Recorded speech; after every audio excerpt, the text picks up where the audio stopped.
ஒரு அழகான காட்டுல ஒரு யானை குளத்துல குளிச்சுட்டு ஃப்ரெஷ்ஷா தன்னோட வீட்டுக்கு போயிட்டு இருந்துச்சு. அப்ப முன்னாடி ஒரு பன்னி அது முழுக்க சாக்கடையில விழுந்து கெட்ட வாசனையோட ஆப்போசிட்ல வந்துட்டு இருந்துச்சு. இத பார்த்ததும் யானை தன்னோட வழிய மாத்தி வேற வழியில போக ஆரம்பிச்சிச்சு.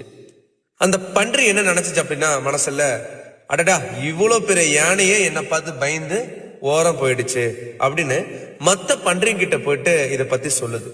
கொஞ்ச நேரத்திலேயே இந்த கதை யானை பன்னியை பார்த்து பயந்துட்டு போயிடுச்சு அப்படிங்கிற கதை மொத்த காடு முழுக்க பரவிடுச்சு. இதை கேட்ட மற்ற யானைகள் அந்த யானை கிட்ட கேக்குது, நீ உண்மையாவே பன்னியை பார்த்து பயந்து பாதையை மாத்தினியா அப்படின்ட்டு. அதுக்கு அந்த யானை சிரிச்சுக்கிட்டு என்ன சொன்னுச்சு அப்படின்னா, ஆமா இங்க கேட்டதெல்லாம் உண்மைதான். நான் குளத்துல குளிச்சுட்டு வரும்போது எனக்கு ஆப்போசிட்ல வந்த பன்னி சாக்கடையில விழுந்து வந்திருந்துச்சு. சோ அது வழியே நான் போயிருந்தேன் அப்படின்னா கண்டிப்பா அந்த சாக்கடை நாற்றம் என் மேலேயும் வீசி இருக்கும். அதனால நான் பாதையை மாத்தினேன் அப்படின்னு அந்த யானை சொன்னிச்சான். இந்த கதையில இருந்து என்ன சொல்ல வர அப்படின்னா, இதே மாதிரிதான் நம்மளோட வாழ்க்கையிலயும் நெகட்டிவ் ஆளுகளுக்கு எல்லாம் பஞ்சமே இல்லை. சுத்தி நிறைய பேர் இருக்காங்க. ஆனா அவங்கள நம்ம கவனிக்கணுமா இல்லையா